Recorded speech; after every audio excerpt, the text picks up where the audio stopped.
All right, hopefully everyone's doing really well. Keeping up with the homework. I apologize for the homework being so long. There were probably about 20 to 25 problems on the last homework assignment, Chapter 3, Section 2. The cool thing is that this is kind of going to be a pause here in October with 4.1, 4.2, and 4.3. Things will slow down a little bit. And there's not going to be much math to go through, calculations. We're going to do one thing on our calculator today. We'll do the table of random digits today, but things are really going to slow down in terms of schoolwork, and that's partly because of the topics, but also November's coming. I'm hoping that if you're applying to colleges, now is the time to start your applications.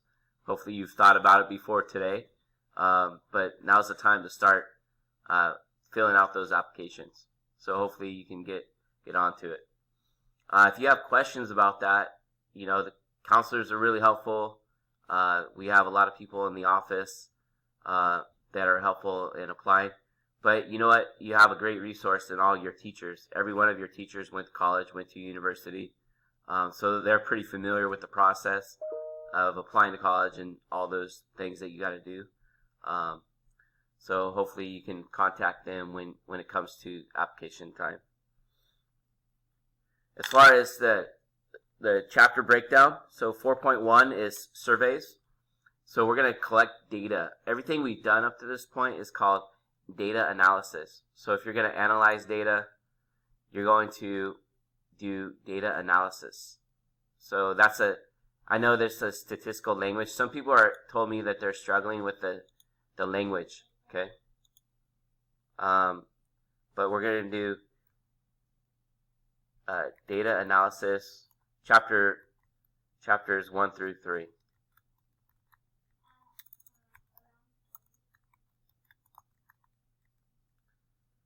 So that was chapter 1 through 3. Chapter 4, we're going to talk about data collection. So when we collect data, how are we going to collect the data? So doing a survey is the easiest method of collecting data. An observational study is where you see things happening. But a survey, there's two methods of surveying. In a survey, you can do an interviewer survey where you go out and you ask people questions. You got your clipboard with your papers and you got your pencil, and you're going to ask people questions and you record the data. Also, online surveys or surveys that you would see on Facebook or something like that on social networks. Those surveys are interviewer-driven surveys. Another type of survey is a paper survey where you're going to hand the people the survey and they fill it out. Okay? So those type of surveys are done when the person filling out the survey gives you their information. Both survey techniques, interviewer survey and survey, written surveys, both have response bias. We'll talk about response bias a little bit later.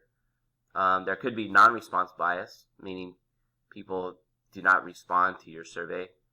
For example, if you give somebody a survey and then they don't even fill it out, that's non-response. An observational study is where you observe things happening. We got the word right there, observe. So you're going to have a better collection technique depending on whether or not you want to get a survey or an observational study. Now, if I ask people, do you wash your hands before you eat?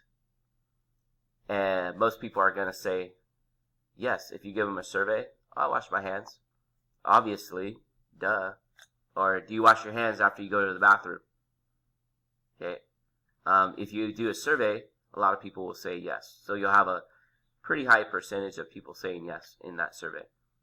In an observational study, you would observe these things happening. So, for example, I would go to the bathroom and I would observe people go to the bathroom. I wouldn't watch them go to the bathroom, okay? So I would be in the bathroom and see if they wash their hands after using the restroom. So that would be an observational study. Or do you wash your hands before you eat lunch? That would be another thing that we could do as an observational study. Observe people going to the cafeteria right when the bell rings and they don't wash their hands. So that's something you could observe. Percentage of people that stop at a stop sign. You could ask people they stop at a stop sign by doing a survey, and you probably wouldn't get very good results. You probably would get really good results. I mean, a lot of people would say, yes, I stop stop signs. But a better data collection technique would be to observe that happening by sitting out at a 3-way or a 4-way stop and observing people stopping at stop signs and see if they come to complete stops. A simulation, that's where you get into like a driving simulator. Airline pilots, they must log like 500 hours before they actually fly an airplane. So they have to go through simulations to set that up. Driving cars or crashing cars. It would be unethical to crash a car into a brick wall and say, oh yeah, go crash your car and I want to see if you survive.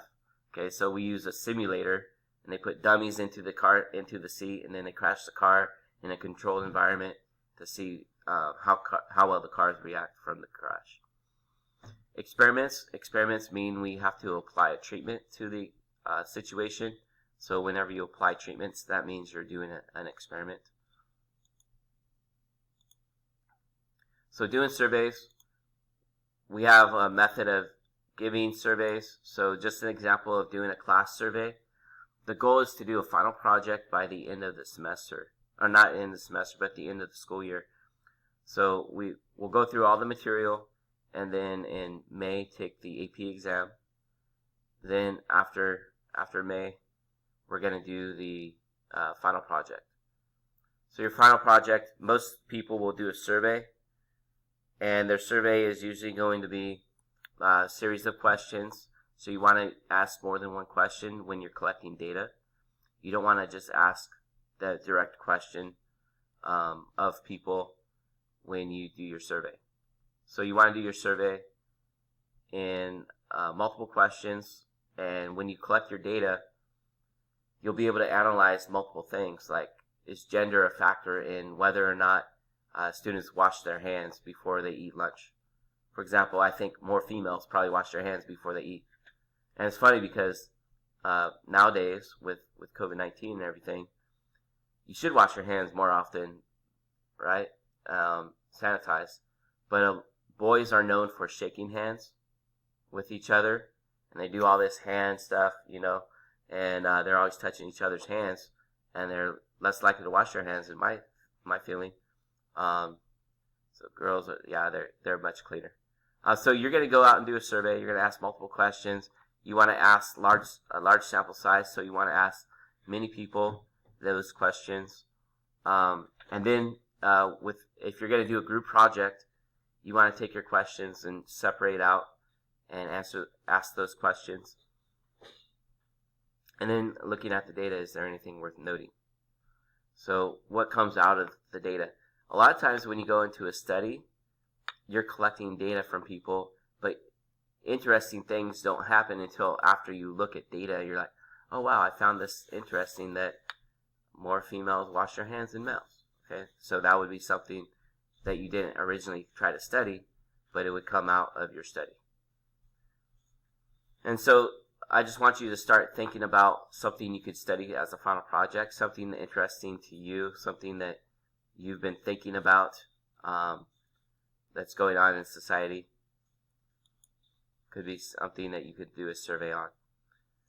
So with populations, we have a population parameter, and in a population parameter, we're going to study. Usually, I make a rectangle to represent a population. It's not a very good rectangle, and a circle will represent a sample.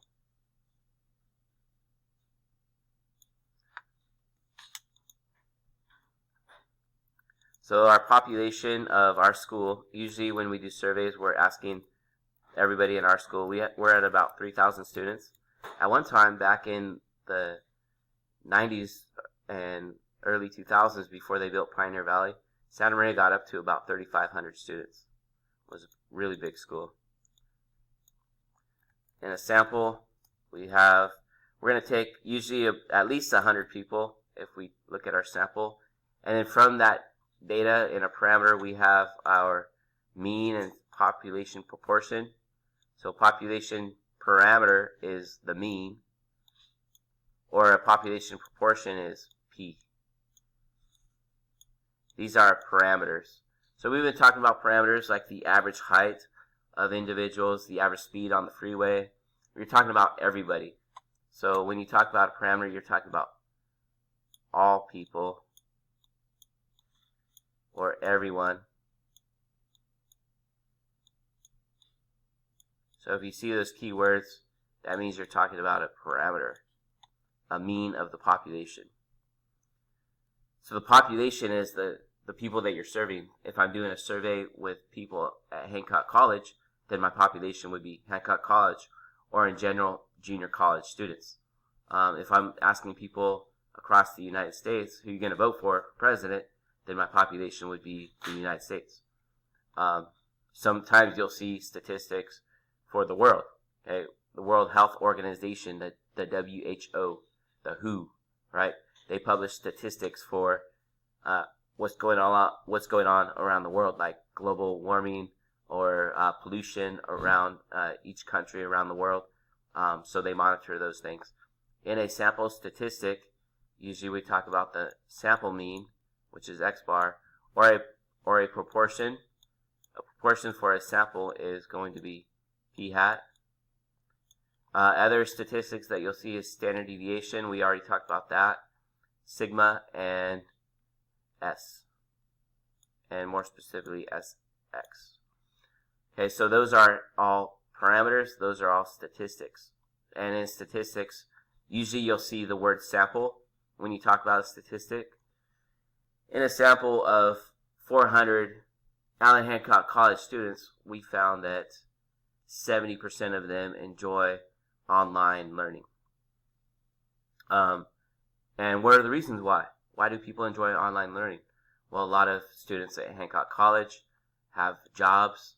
A lot of students at Hancock College have families that they support. They have kids, stuff like that. So online learning is better than going to the classroom. A lot of people don't have daycare to take care of their kids, or night care. I teach at night at Hancock, and a lot of students miss class because they couldn't find somebody to watch their kids in the evening while they go to class. So that's parameter and statistic. We're going to focus on this statistic. We're going to talk about statistics that we collect through surveys. So sampling techniques. Data collection techniques are methods of collecting data. Okay? How are you going to collect the data? Sampling techniques is how are you going to get the people to get the data. So we have 7 different methods. There's others. There's other ways that you can collect your data using different sampling techniques, but these are the main ones. And I put the page number there where you'll find all of these things. The first couple of them I wrote bad. And in the textbook, if you're following along in the book on page 209, they start off with bad sampling. Okay, and this is the most the most convenient way to do this. Just a sec. Give me a timeout here. It's a USB headphone, though. You have to have a USB. I think that would be okay. My daughter's here too. Hi. And I forgot my headphones.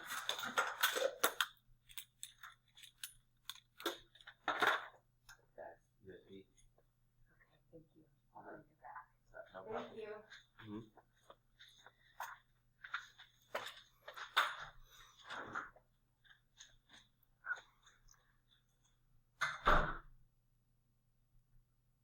She needed headphones.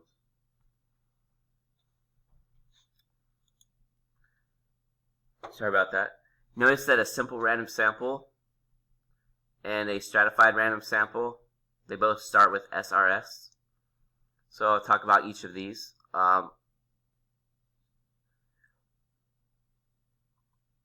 Hopefully you wrote them all down by now. You got them in your notes.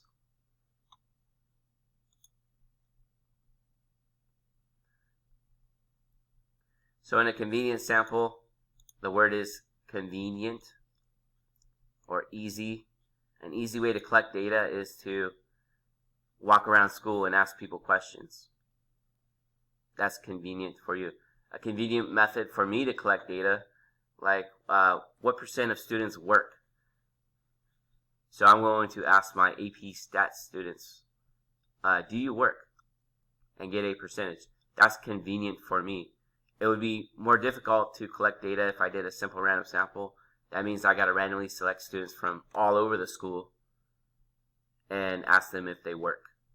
Okay, so that would be more difficult to collect that data, but it would be more accurate. So that a simple random sample is good.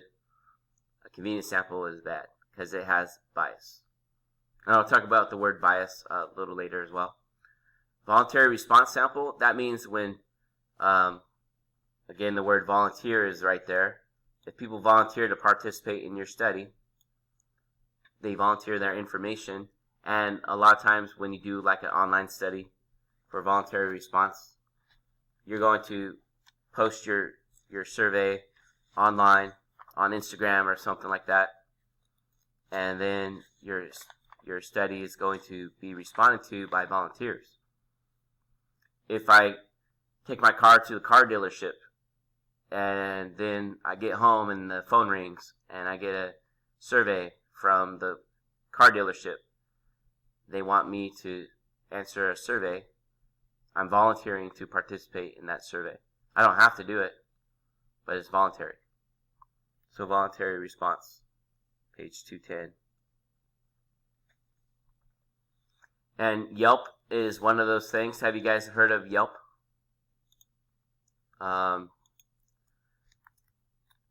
Yelp is a voluntary response. It's not really a survey. It's not really a method of sampling, but people go on to Yelp and they put their announcements on there about whether or not they liked a service or not. So we go to Yelp. Restaurants, dentists, bars, beauty salons, doctors. So you just type in what you're looking for. My family owns Ichiban Japanese restaurant. What happened there? I'll go to restaurants. Near Santa Maria. Okay. I'm in San Francisco. This is a 5-star. And people will just respond to how much they like the restaurant. You must notice most of the ratings are pretty good on Yelp, because the people that volunteer to respond usually have a great experience when they go to these restaurants. Some people will have a not so great experience. For example, if you click on a restaurant, French Soul Food restaurant, it's 4-star rating. Have you guys ever been to San Francisco? Anybody? Yes. It's a pretty cool city. It's kind of like a mini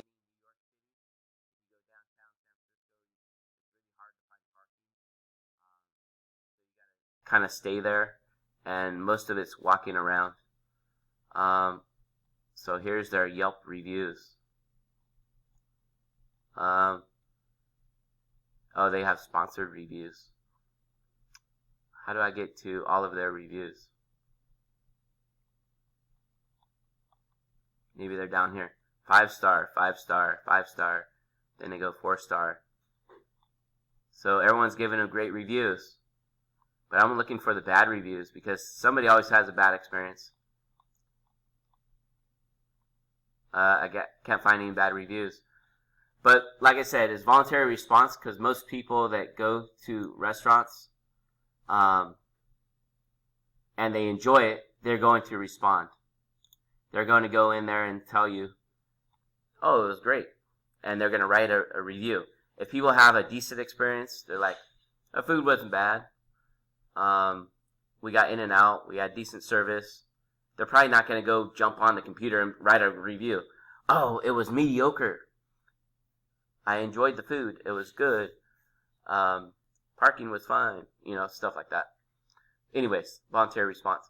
Simple random sample is what we're going to focus on today. Simple random sample is where you randomly select people from the population. And that's a difficult way to sample, but it's the most accurate method of sampling because your sample reflects your population. And speaking of a sample, like if I'm going to take a sample, the best way for me to wrap my brain around it is if I donate blood, they take a sample of my blood to test it first. First, they poke my finger and sample my blood to see if my iron count is high enough for me to donate, and they take some measurements of your blood. So when they take a sample, they just took a small portion of the entire thing. They don't look at the entire amount of blood. They only look at a small portion to see what's going on with it. Same if you've been drinking and driving, they'll do a blood test, and usually it's to determine how much alcohol is in your bloodstream to be more accurate in their measurements. So all you need is a sample to make that determination. Stratified random sample, like I said, SRS. Stratified means you're going to break into groups and then randomly choose from each group. So I'm going to write that there. Break into groups and then randomly choose from each group.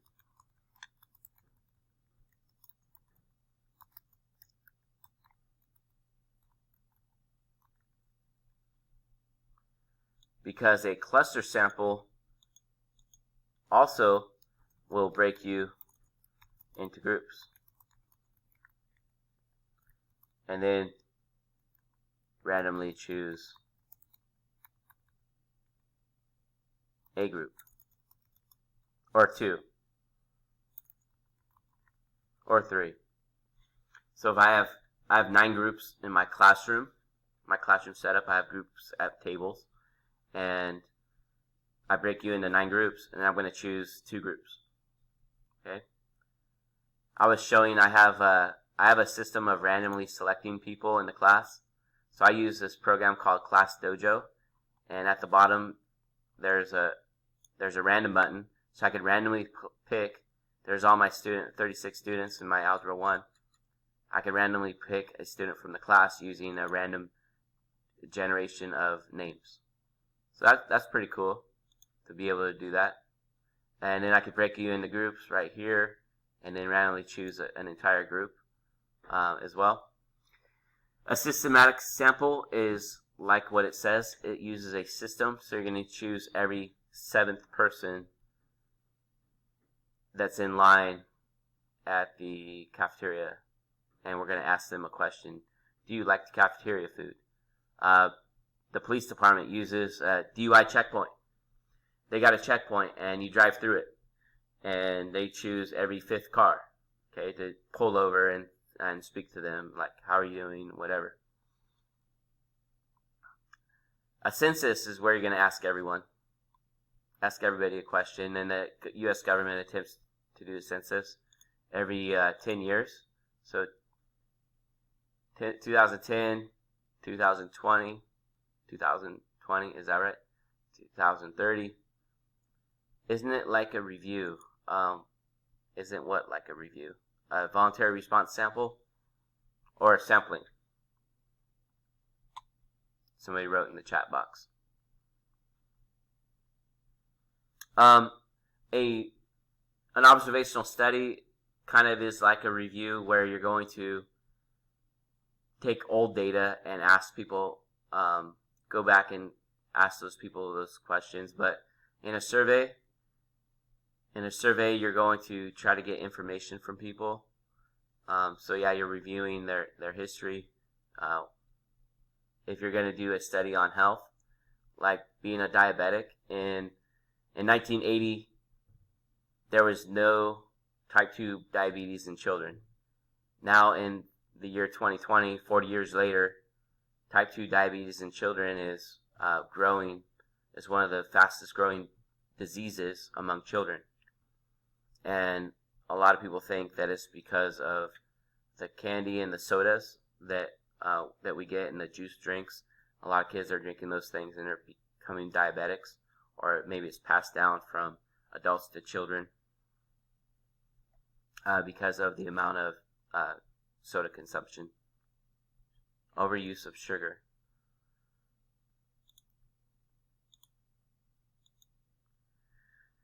So here's, I just have some questions down here at the bottom. And there's methods of taking a simple random sample, draw names out of a hat, random integer table in the back of the book. We're going to talk about that. Using a calculator, we're going to talk about that. Rolling dice, pulling cards, pulling straws. So if I give everybody in my class a card and I say, everyone with a king, okay, you're going to have to go to the board and do a problem. Then that's random, okay? So I can randomly decide how to do this. Decide whether or not the following would be a simple random sample. So I have, just think about these things down here. Which one is a simple random sample?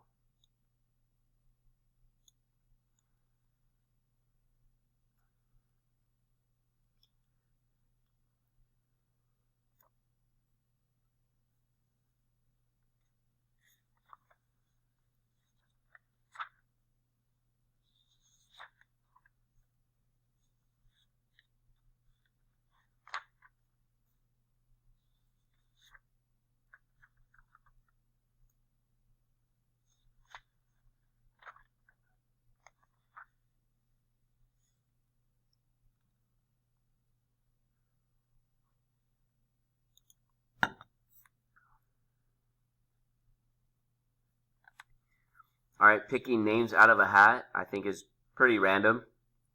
One of the definitions of a simple random sample is that everybody in the population, for SRS, everyone in the population has an equal chance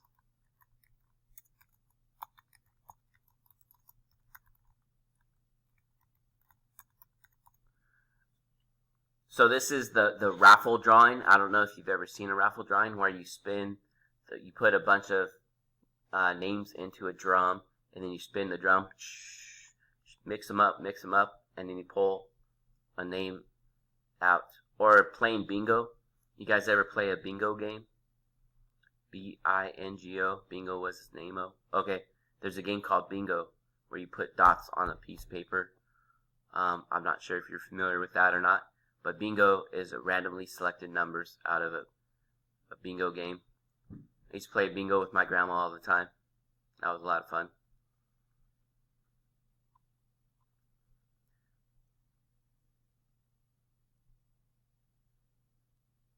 Let's see here. Pick 5 students in a single row. That is going to be a cluster sample. Asking for volunteers, voluntary response sample. Every 4th name on the roll sheet. So I got my roll sheet. I'm going to go every 4th person. Deanna, Destiny, Zadie, Odalis, Brandy, Miguel, and Yulemi, and Natalia. Okay. So I got every 4th person on the roll sheet. Okay, that's a system. I use systematic. That's not random, because the first person and the second person, they didn't have an equal chance of being chosen, right? So that's not a simple random sample. It's not random. Put students into groups of 5 and take a person from each group. That is random because it says that we're going to grab a person from each group. But it's a type of randomization. It's a stratified random sample. Put people into groups and select an entire group. Again, that is a cluster sample. So a lot of people confuse cluster and stratified. So we want to distinguish between those two. Stratified sampling is better. So if you're going to compare a simple random sample and a stratified random sample, do I do that? I don't think I do that on the next slide. But in stratified, we're going to break you into groups and select people from each group. Simple random sample, we don't. So in school, I'm going to take a simple random sample of students. It is possible to select randomly all seniors. So if I do a study where I'm going to ask, do you enjoy distance learning? Is distance learning better than being in a classroom? Well, I'm sure students are having a great time, right? You guys have a lot of downtime right now.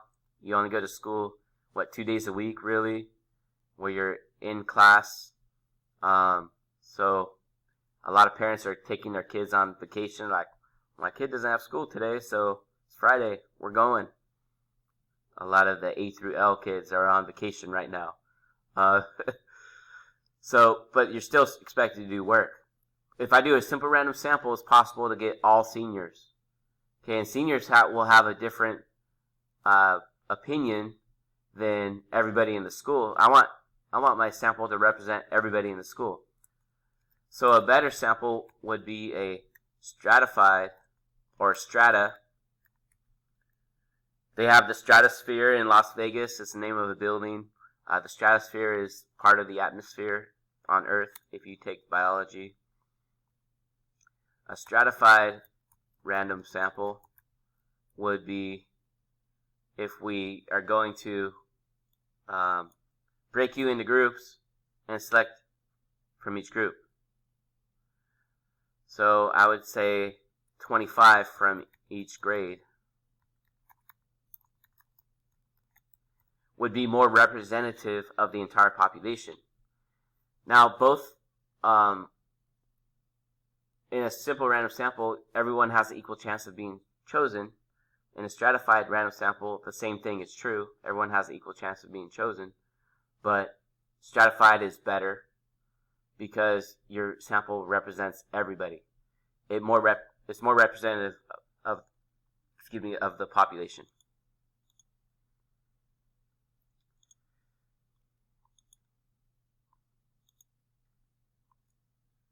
And that's just the solutions to those problems. Sampling involves studying information about a part in order to understand the whole. What type of samples are listed below? We asked 1,000 people who they want to vote for in the next election. So if you ask 1,000 people, that would be if you're going to do this randomly, then it would be a simple random sample. We asked 4 students from each class to come on stage for a rally. This represents the population of the school. Well, that would be a convenience sample. A census attempts to ask everybody. So an example of that in schools would be to vote for a homecoming queen.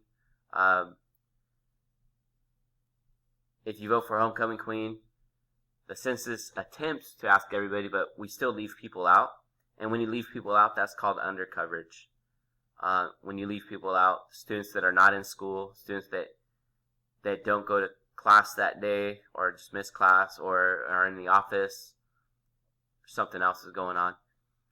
Non-response means they don't respond to it. For example, I get my ballot, vote for homecoming queen. I don't know any of these people, so I'm not even going to vote, right? Or I'm going to write myself in, right? People will do that. Bias systematically favors certain outcomes. So with this show, Dancing with the Stars, the voters are biased because a lot of times with stars, people usually favor certain outcomes. They favor what star they like the most. So if they're going to vote, they usually vote for their favorite star, not necessarily who the best dancer is, because a lot of, like a regular person that doesn't know dancing probably doesn't know who the best dancer is. They're like, oh, I'm going to vote for my favorite celebrity that's on Dancing with the Stars, or whoever's the prettiest out there, or whatever, right? So there's bias in that vote. So the survey is biased. Okay, so I've been talking about simple random samples quite a bit. And in a simple random sample, there's a method of collecting data to equally select participants from a group. So in a group of 20 students, randomly selects 5 students. So this is from a random digits table. We'll get to the random digits table in a minute. But I want to look at these numbers, and I want to select 5 people from these numbers out of 20. So the first thing you want to do is assign digits. So we're going to assign numbers 0, 1 through 20 represent person number 1 through 20. And then I'm going to go every 2 digits. So student number 57, student number 45, student number 57, student number 24, student number 55, student number 93.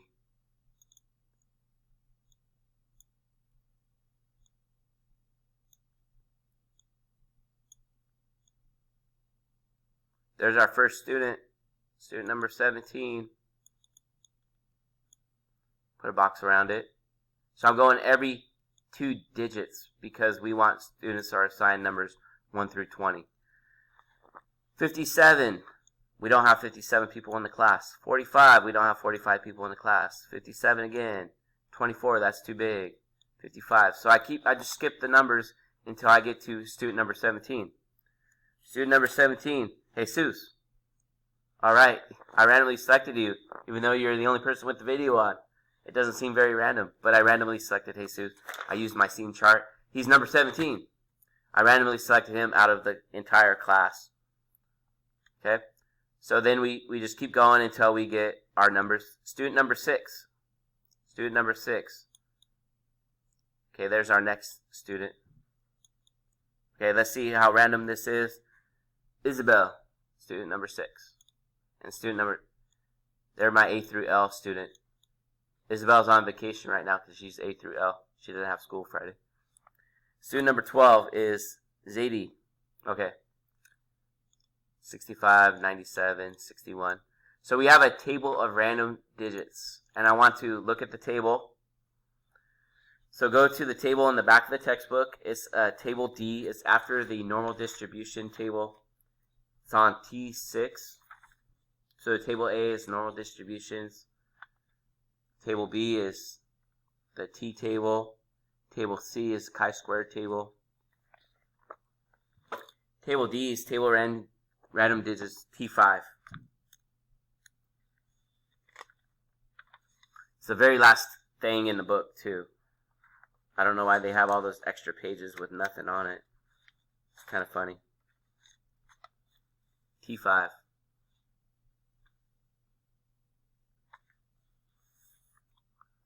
You could also search if you are ever in the mood, or if you don't have your book with you and you got to randomly select. That's not how you spell it. Table of random digits. So you can search it using the table of random digits. You could randomly select numbers. Just look it up. There's random numbers. And they're just separated by breaks, so it doesn't look all crazy on your eyes. Alright, so row number 1, it says line 101, line 102, line 103. So usually we pick a line and then we go from there. So let's use the first line, 101. The first row. In a group of 50 students, randomly select 5 students. So we're going to select randomly 5 students from the 50. So my first student is student number 19. 19. I'm going every 2 digits. 22. 39.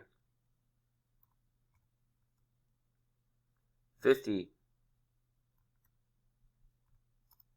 34. There's 5 students every 2 digits. Okay.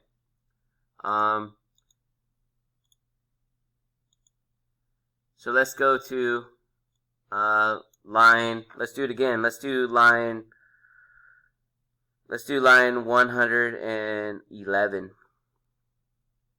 Let's do line 111, and let's select 5 again. 81, we skip. 48, we're good with 48. 66, skip. 94, skip. 87, skip. 60, skip. 51. Finally, we get 30. Kind of got to keep your place there. 92, 97, 00. We don't have student 00. We could assign digits 00 through 409. Represents 50 students, but I'm going to skip 00. 41, finally. 27. And 12.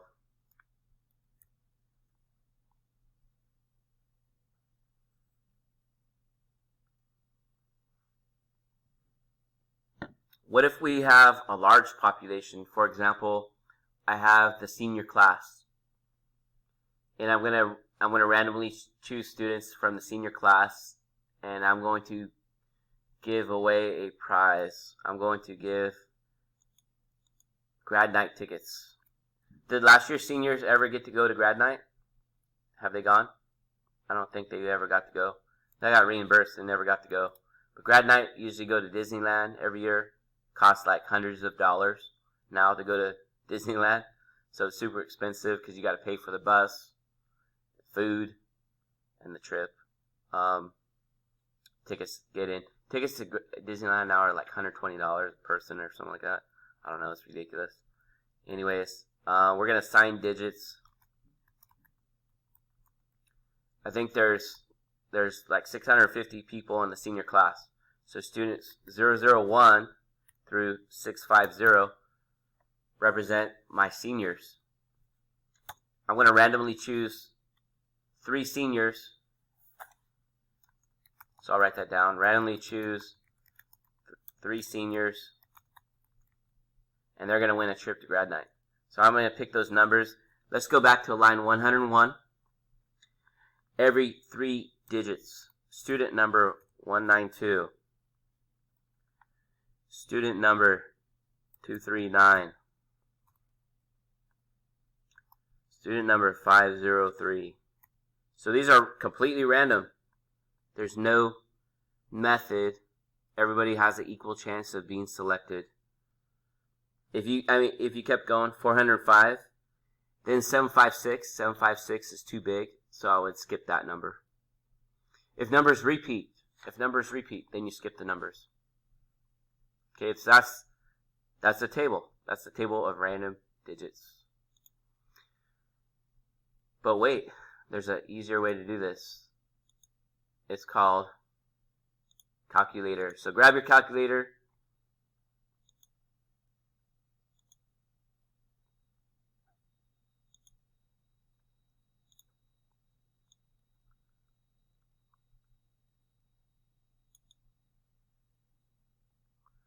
Random sampling with, they usually would say random sampling with technology. So you could use Minitab, you could use Crunchit, you could use StatCrunch. We're going to use the TI calculator. So on the calculator, press Math. Go to PRB. Go to RANINT.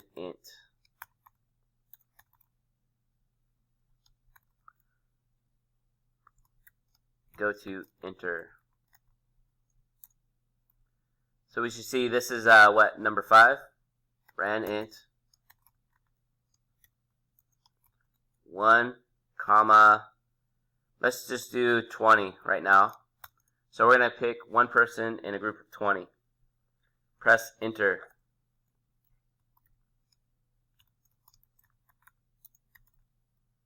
And you get a random number. we randomly picked one person. Press enter again. We get another random number. Keep pressing enter. Press enter 5 times and you get 5 random numbers.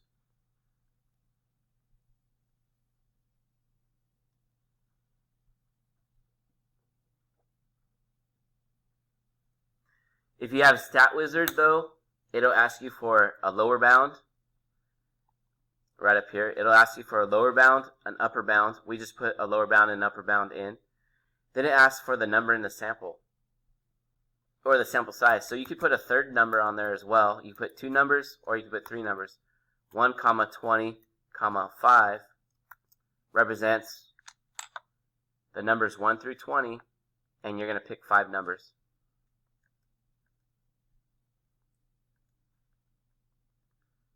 And everybody should have different numbers. I got 16, 20, 5, 8, 1. If numbers repeat, then you would just do it again. Press enter again to get another random number. 16, 20, 5, 8, 1. So that's pretty random. Odalis got picked again. And Isaac got picked again. Yasmin. Who else do we got? Destiny. Okay. So we got a bunch of random people picked. So this is especially helpful when you have large numbers. You got to pick a large sample. So if you have 30 people, let's say rand_int, I'm going to pick 30 people from the senior class. I'm going to ask them, the thing going around right now is like, why are so many students failing? What's the problem with students failing? So I think our administration is asking students, why are you failing? Or why are students failing? What could we do? What could the school do to help students from failing? So if I do this, it's going to randomly put 30 numbers on my screen. And you have to use the arrow keys. You have to use the arrow keys to go left and right. So there's a better way to do this. There's a button called Store. So press STO. And it'll actually put an arrow on your screen. The Store button. It'll put a little arrow on your screen. And we're going to store in list 1.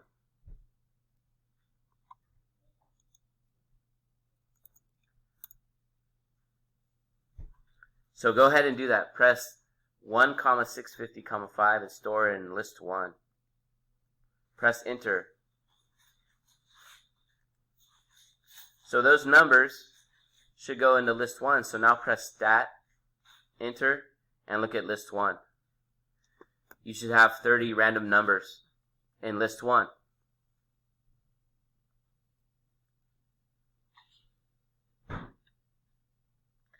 We could also just do it in the list. We could put rand_int into list 1.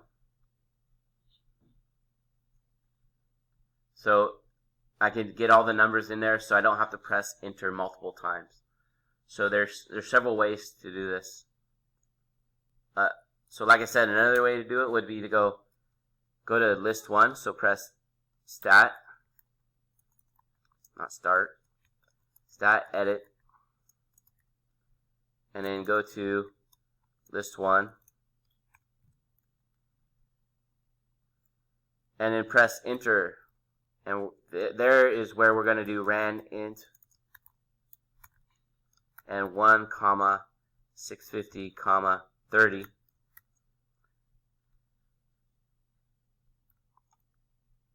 And that will generate a random list of numbers in list 1. Cool. Random numbers. We randomly select individuals from the population.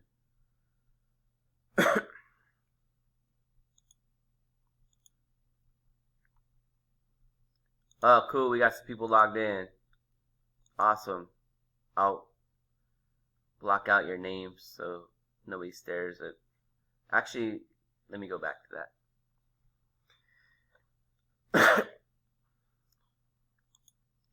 I can hide your names. Alright, there we go. Even though everybody saw your names already. Which sampling technique would be used if I break up this class into groups, then randomly choose someone from each group?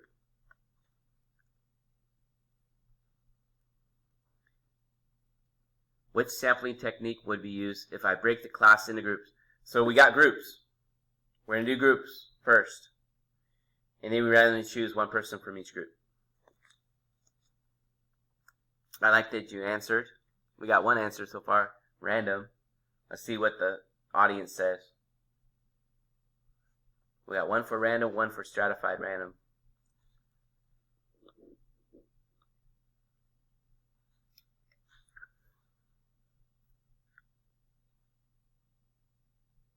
Anybody else want to answer? I guess not. Okay, so which one? We break you into groups. I got groups. I got 9 groups.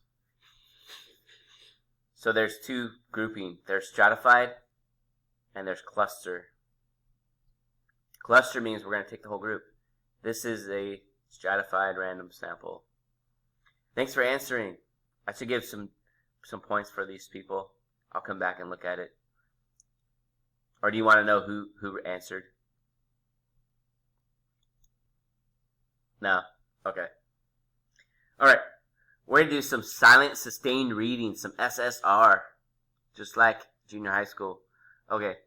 We're going to read page 220. And one thing that I want you to notice about page 220 is that random sampling eliminates bias. And when you increase sample sizes, you eliminate bias. So page 220 in your textbook, it's called Inference for Sampling. How do we draw inferences about populations? And we don't do this often. We should do it a lot more often. You guys should all be reading your book, especially now when all of this problems are word problems.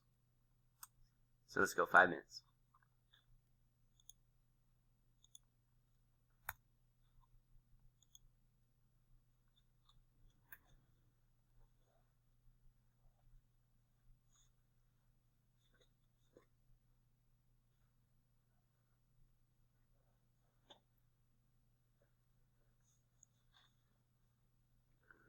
$220.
3, 2, 1.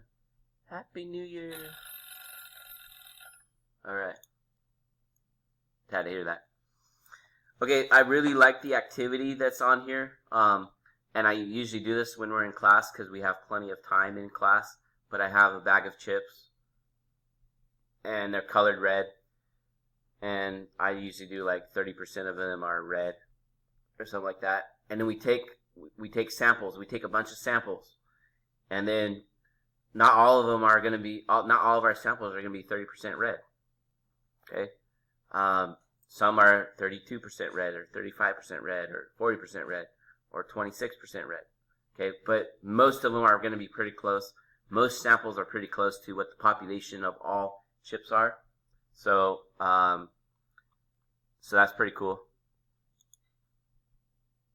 To know that the sample, if it's random, if your sample is random, that's close to the population mean.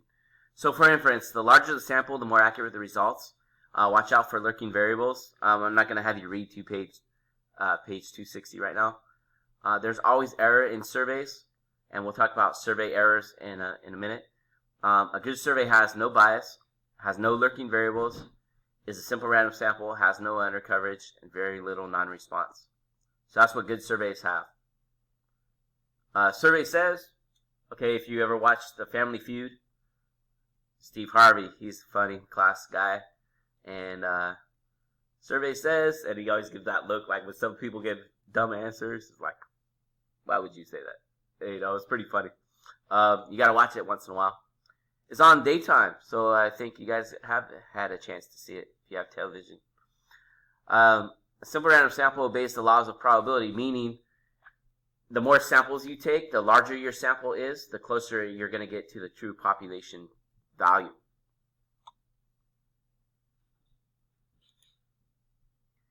So here's the deal with sampling errors. There's 4 types of sampling errors. 4 types of sampling errors. So these are important. And again, if you're following along in the book, page 221. Undercoverage, leave people out. People that don't have phones and you call them. They're not going to answer their phone because they do not have a phone.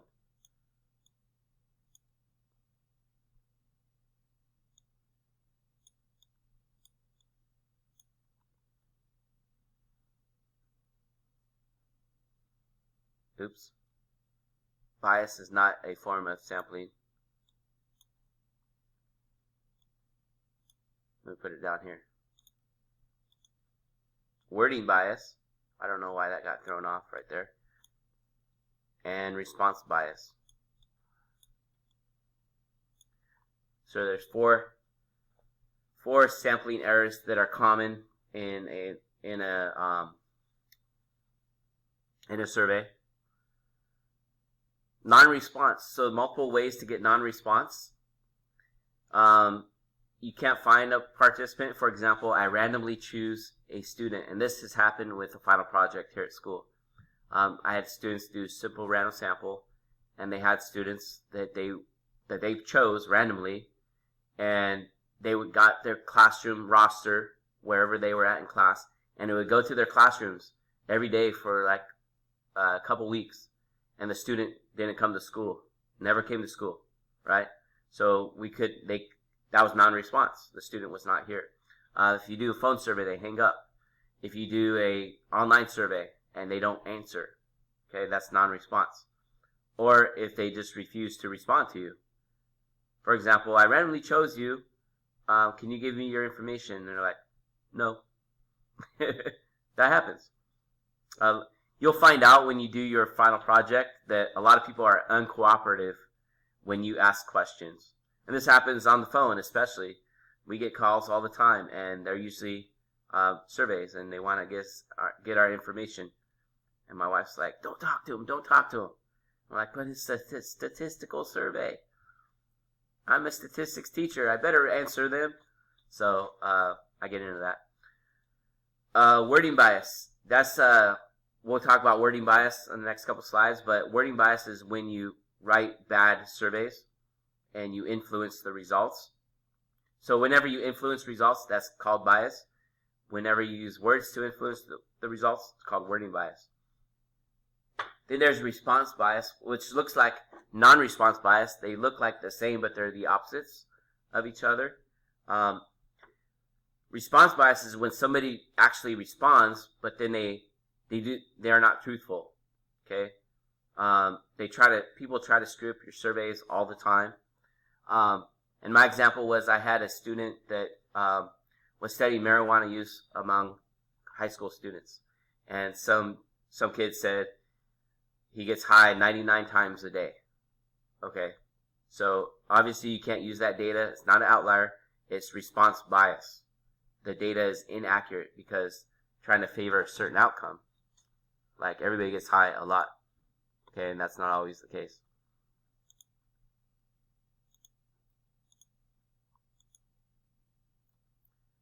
So undercoverage is when if we do a phone survey or online survey, we leave people out that don't have internet or they don't have telephones. Non-response when individual chosen refuses to answer.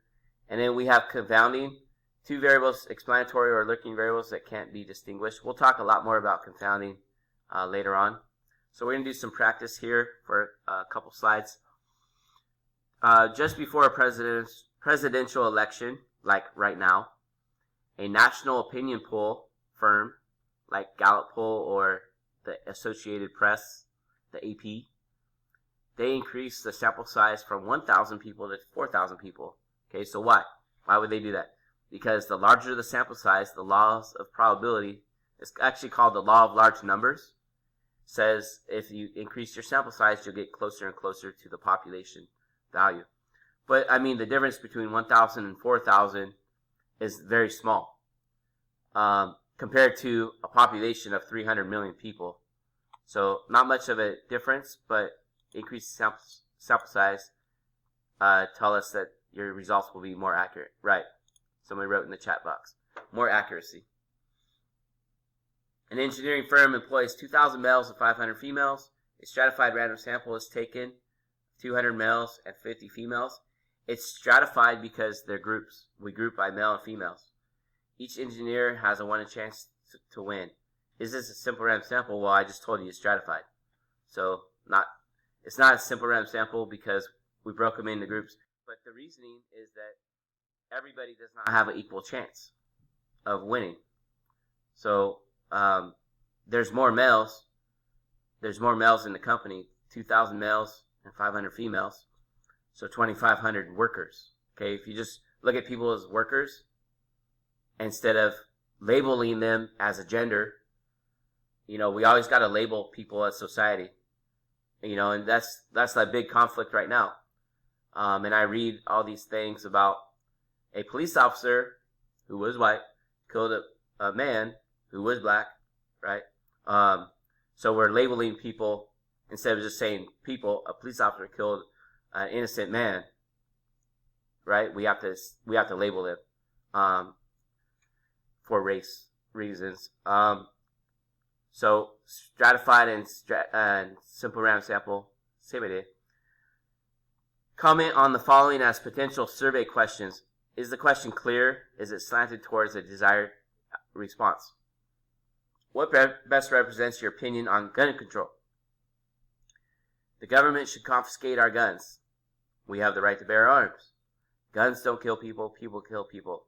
So all of this has wording bias because it talks about the word gun control right there. So if you want to control guns, then that makes you think it's wording bias. So you're thinking we want to control the guns. So you're thinking the government should confiscate the guns, right? So that would be more likely to be the response if you ask this question. So when you ask questions, you want to make sure your questions are unbiased, right? You want to be middle ground. And this is where a lot of people have problems with the news, and we're all calling it fake news nowadays, or the president is actually. Fake news. All news is fake news because the results are biased, right? When people institute their bias towards one person or a group of people for that reason. So you gotta be careful when you're surveying if you're using bias techniques to ask questions. And this happens in a lot of interviewers. Like, they have these talk shows, like the Ellen DeGeneres show, and there used to be Oprah Winfrey show.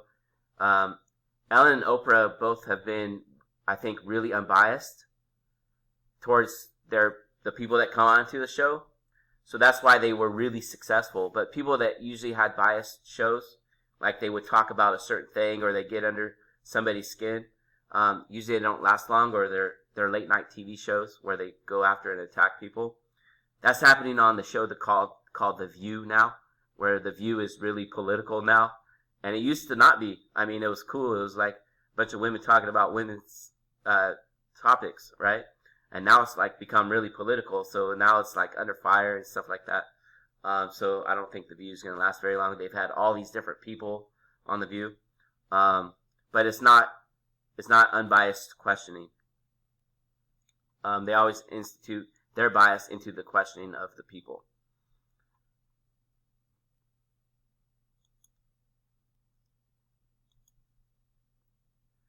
So I've been using that word quite a bit. And when you have biased statistics, you're talking about where the mean is at. So if we look at a normal distribution, we have our curve, right? The mean is supposed to be in the middle. So your population mean is in the middle.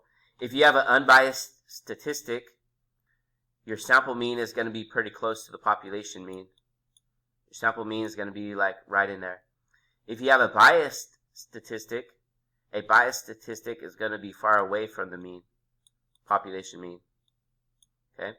And a lot of times we'll talk about proportions, switch that with a p, and your p hat would be far away if you have a biased statistic.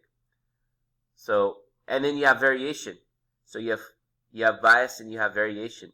So if you have high bias and high variation, that means there's a lot of spread. High bias, low variation, you have high bias, you're far away, and you have low spread. So large samples have low bias, random samples have low bias.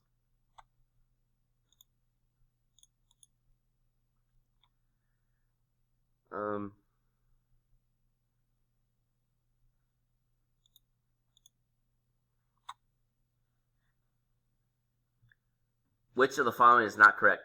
It is always better to take a census than to draw a sample. Okay, not always the case. It says always. Okay, and I always get on my family for using the word always. You always do that. You always say that. Okay, don't use the word always because it's not true. Or the word never. You never let me play after 7 p.m. at night. You can't use that word never and the word always. It's not always better to make census because census is not always representative of the sample, of the population, I mean. Census, you leave people out. You're not going to target everyone. And when we do that, we get undercoverage. And a census is usually really hard to do, really difficult to do a census. And that's why our government only does it every 10 years. And even then, we don't really get accurate results. Stopping students on their way to the cafeteria is a good way to sample if we want to know about the quality of food. So again, that's like a Yelp review. People are going to the cafeteria to eat in the first place.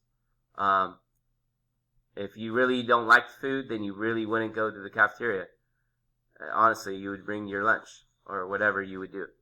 Or I know a lot of people that go to the cafeteria, they don't even eat like the good stuff, like the fruits and vegetables.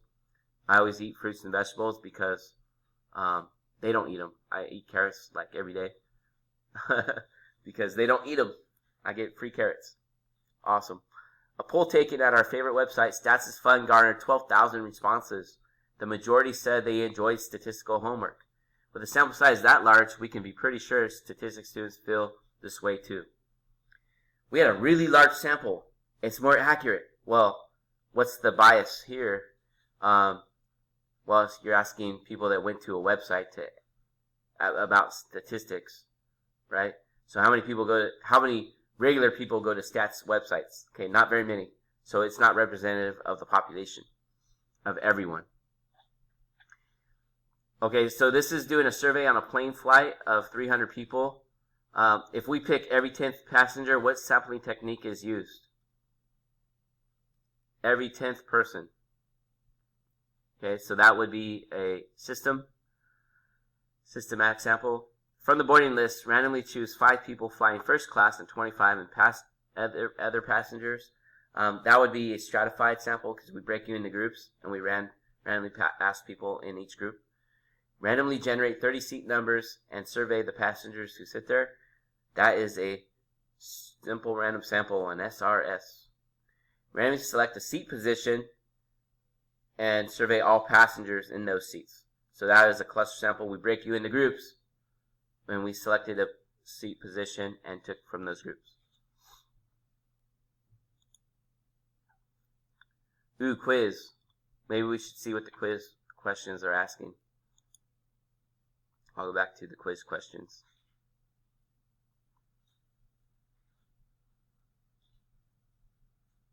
In a sec. If I do a survey at surveymonkey.com, what kind of sample would this be? Not a simple random sample. It's not a system because I didn't do every 5th person. There's no grouping. It's a voluntary response sample, an online survey. Oops. And question number 2. There's 2 questions there. I forgot there's 2 questions. Doing a SurveyMonkey survey, what type of response bias is most likely? It's not, well, we don't have anything about the words. We don't know how people respond because people have to respond usually on online surveys. So it's not going to be response bias. It's hard to not respond unless you don't even go on. You don't have internet. So non-response is a possibility. But most likely it's undercoverage where we leave people out.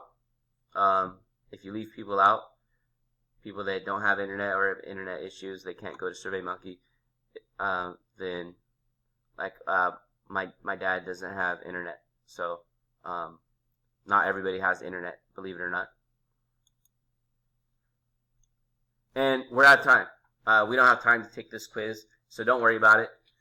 It was just a quiz on kind of the same stuff that we were looking at previously: stratified random sampling, cluster sampling, and undercoverage, and wording bias. So make sure you're caught up with everything.